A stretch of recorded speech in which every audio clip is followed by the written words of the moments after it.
Why would a normal guy be willing to get arrested? My name is Ernst-Jan Kuiper. I consider myself to be a normal guy. And up here you see a picture of me and my fellow rebels taken last October. And this was about 10 seconds before I got arrested. And I spent almost 10 hours in jail that day. Tonight I want to tell you why I joined Extinction Rebellion and why I'm willing to get arrested to fight climate change. After I finished high school at the age of 18, I decided to take a gap year, and I traveled with a friend of mine through countries like Chile and Argentina and Bolivia and Peru. And the Andes mountain range made such an impression on me that I decided that I wanted to study geology the following year. But during my bachelor, I realized that although geology is interesting, for me the climate system was more interesting. So I switched after I finished my bachelor from geology to climate physics. And the climate system is this really fascinating system, and it's incredibly complex. And since climate science is a relatively young science, we have not been doing this stuff for so long. There's still a lot to discover. I also realized that I like doing science, and especially in this field. So I decided to apply for a PhD position. And sometime later, I was hired to undertake a project that studied ice flow in the Greenland ice sheet. And at the end of my PhD project, I got to join an expedition to the Greenland ice sheet. Up here, you see a picture of me just after we landed on top of the Greenland ice sheet. And my 6.5-week stay on top of the Greenland ice sheet was one of the most fascinating experiences of my life.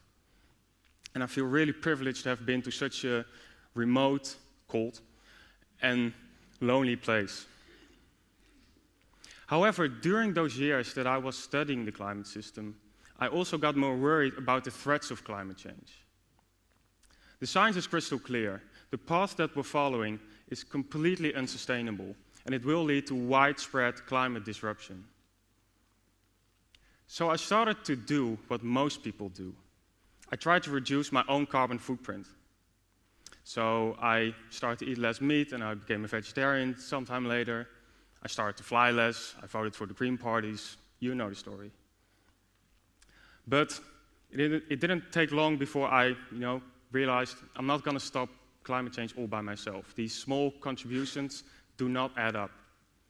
So after a while, I walked a number of climate marches. I started and signed a whole bunch of petitions.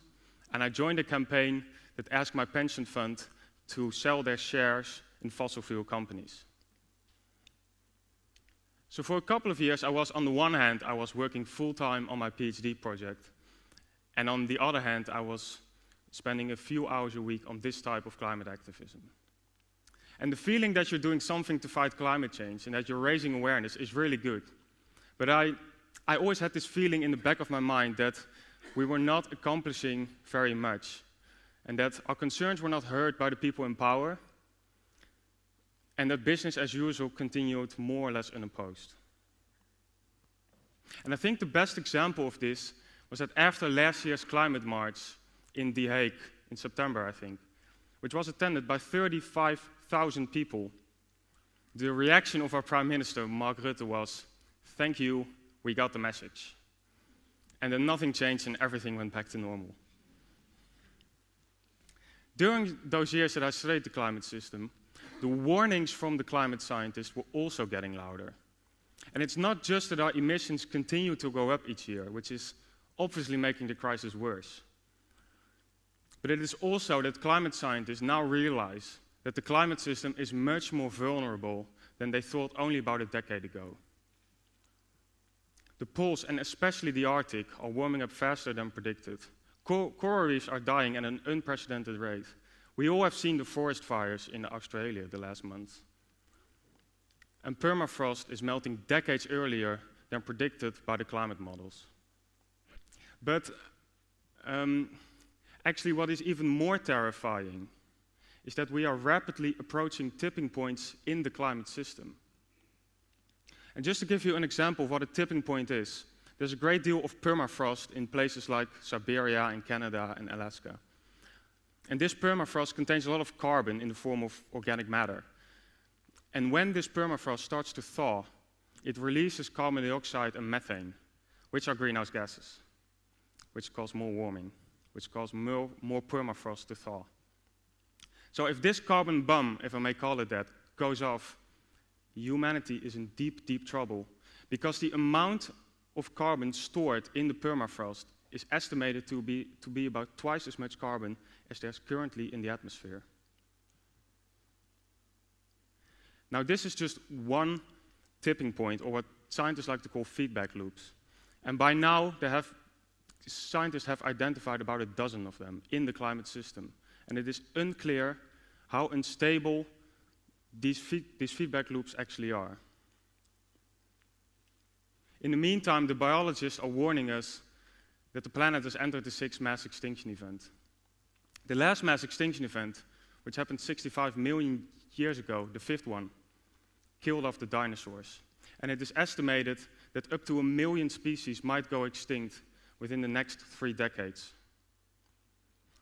But you don't have to take these warnings from me. Take the warning from the 15,000 scientists that signed the scientists' second warning to humanity. We face deforestation, ocean acidification, diminishing fresh water supplies, the Earth's sixth mass extinction event, exponential human population growth, overconsumption, and a climate system veering outside of the conditions within which human civilization developed.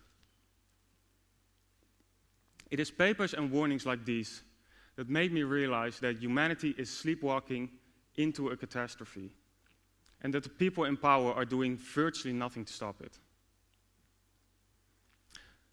So after I finished my PhD dissertation and I handed it in and I defended it in the beginning of 2019, I decided to join Extinction Rebellion.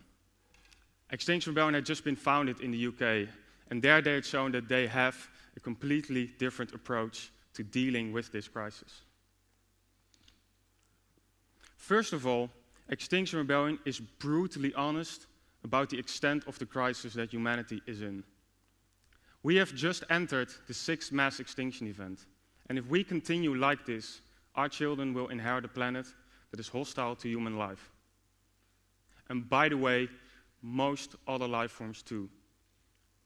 The politicians who have known about this crisis and have been warned about this crisis for over 30 years have done virtually nothing to stop it. And even now, they only talk about the problem, but they refuse to take any serious measures. Even if all the countries in the world would do what they promise, would do what they have promised, the planet will heat up by about 3 to 4 degrees, and possibly 5. Now, if we reach these kinds of temperatures, most ecosystems will have collapsed. And it is almost certain that we've passed a number of the tipping points that I just mentioned. The world's leading climatologists are unsure if human civilizations can survive a 4-degree world. And just as a reminder, this is the case if all countries do what they promised, which we all know is pretty unlikely, and has almost never happened in the past. The politicians who have a constitutional duty to keep their population safe are simply failing to do so. And therefore, in Extinction Rebellion, we say that the social contract has been broken. And the social contract means something like you, as a citizen, you pay taxes and you obey the law. And in exchange for that, the government keeps you safe and takes care of your well-being. Now, the unwillingness of our government to deal with this climate and ecological crisis shows us that this social contract is no longer valid. They have broken the social contract without telling us. And by doing so, they're putting your lives, and particularly the lives of your children and grandchildren, in danger.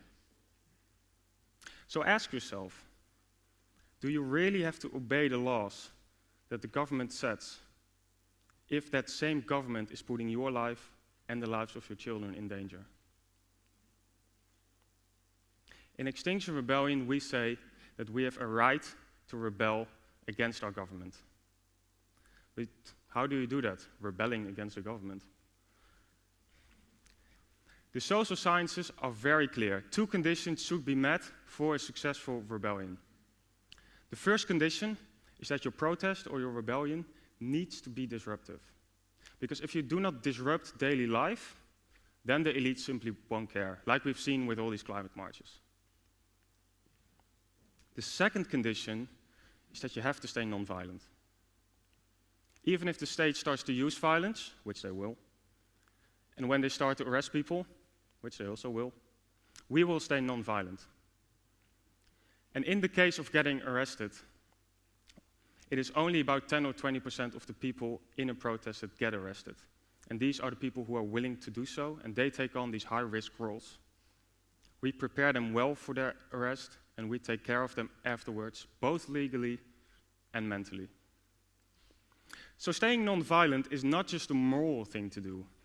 It is also the best tactic we have in creating the large-scale societal change that we so desperately need.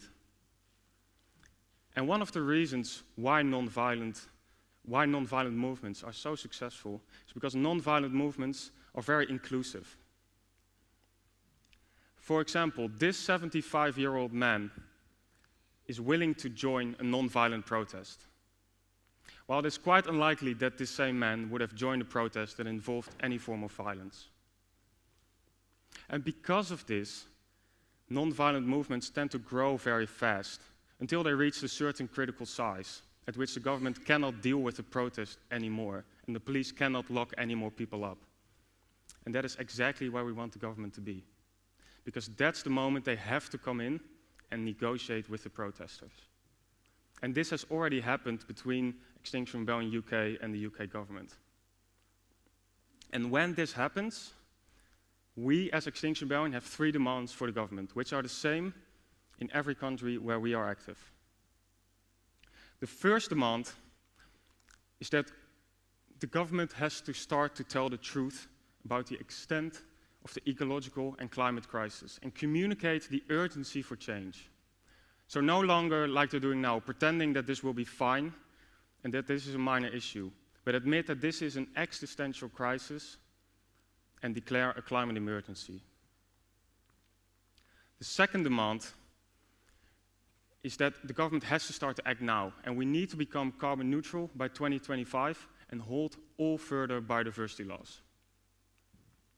Now, becoming carbon neutral in 2025 will cause a major societal change, unprecedented in peacetime. But by now, it is the best option we have of passing on a planet that is still habitable to our grandchildren. And the last demand is, I think, the most exciting one, because it says that we want the formation of a citizens' assembly. And a citizens' assembly means that we pick 100 to 150 people from the population by sortition, and these people reflect the population in terms of age, in terms of gender, and income, and ethnicity, and all of that. And these people get access to all the literature that they need on this topic. They can talk to experts and stakeholders. And crucially, they also get plenty of time to talk to each other and exchange ideas. Because every politician knows how the climate and the ecological crisis can be solved. The problem is that no politician knows how to get re-elected afterwards.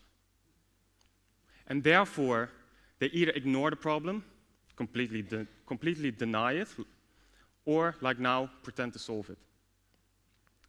Now, the people in the Citizens' Assembly do not have this problem, because they're people like you and me, and we have not been affected by decades of party politics. And we also do not have the ambition to run for re-election. And therefore, the experience has shown that citizens' assemblies are a very good way at breaking this type of political stalemate. A citizens' assembly also ensures that the costs of the energy transition will be paid for by the people who can afford it, and the companies who have done all the polluting. And not like we're seeing now, where the general population pays higher taxes, and companies like Shell get tax breaks and subsidies. Now, you might still think that what Extinction Rebellion is doing is radical. But then I'm asking you, how did major societal change happen throughout history. How did Martin Luther King Jr. achieve success? How did women finally get the right to vote? How was apartheid finally broken in South Africa? And how was, and still is, the LGBT community fighting for equal rights? Now, none of these movements were effective by going to the ballot box or by signing petitions. These movements were successful after thousands of people hit the street, protested, and often broke the law.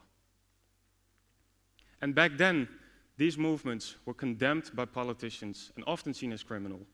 But now we see them as being on the right side of history. Now, all that Extinction Rebellion is doing is copying the tactics of these social movements. And from that perspective, what we're doing is not so radical. It's perfectly rational.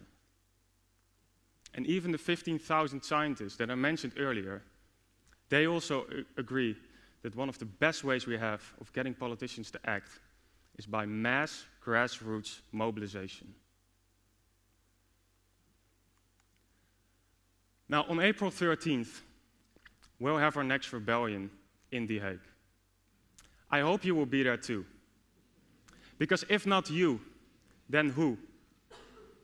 And if not now, then when? Thank you.